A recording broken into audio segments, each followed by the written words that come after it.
Well, Chris, you haven't been talking at all, so why don't you continue and hit us up with the news, brother, and let us know what is going on this week.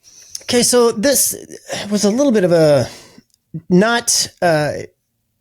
it's not surprising, but at the same time, it's just one of those things where like, oh man, this is, come on. Right? Come on. So come on. I don't know the name of the collective or the group or whatever. I haven't actually seen that, but there was this group of developers, like people doing it of their own volition, making a mod for Modern Warfare Remastered.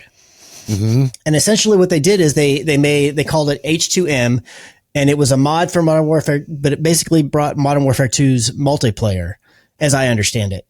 And they did a bunch of, just fixing this and fixing that and whatever. So people were rushing, and they announced this like a year ago, and they've been slowly working on it, had little people playing it, and they've had more people that have gotten access to playing it. And it was going to be a paid mod.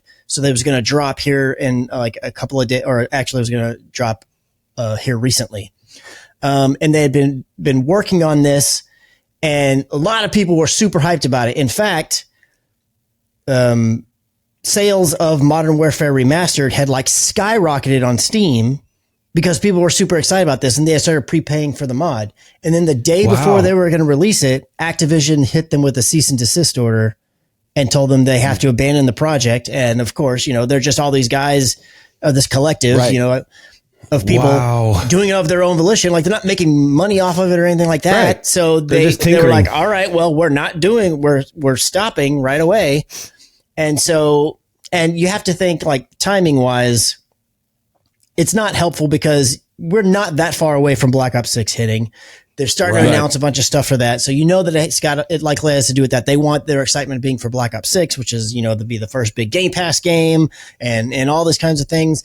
So they don't want anything that's competing with it, despite the fact that, as they've said online, the sales for that old Call of Duty have been going up and up and up because people were excited about this mod. Yeah. Yeah. So it's super frustrating to a lot of people. In fact, as has been the case for a long time now, whenever the gamers were super frustrated with a developer or whatever, they had been review bombing the game on Steam. I don't know where it sits at the moment. I'm assuming it's probably still majority is negative. But yeah, it's just kind of one of those things where it's like, I mean, on the one hand, I get it. Like, it's their property, it's their thing. Sure. They don't have a license deal necessarily to do it, but it's like one of those things where it's like, but you're getting a lot of benefit for this. And granted, the game's probably not super expensive right now because it's been out a while. But still, that's pushing sales to your game, and I don't know. It's just, I mean, you need all the money you can get, man. I do understand the whole, like we talked about earlier. There's only so many people to play these online games. Right, so if you got the new one about to come out here in a couple months, I understand you want that one to hit hard. You don't want something else reinvigorating people and getting super excited about an old COD that they could get for way cheaper.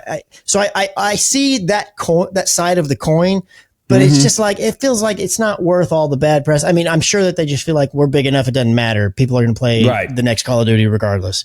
So they'll lawyer up and they'll be fine. Which it'll probably be, that's probably the way that it's going to go, is this really isn't going to do anything to them. But it's just a bummer to see it happen. Yeah. Because these people are doing arguably the work you should have done. So they're actually making your game better, dude. And you're benefiting because you're not paying them and you're still getting sales from it. So especially after, like, recently, they had didn't Fallout London, wasn't that a bunch of modders? And so you just see different ways that devs react to these communities, and you can either do this that Activision's doing, or you can embrace it and kind of like, just and roll with it. And that's too bad. It's weird. Yeah. Yep. Unfortunate.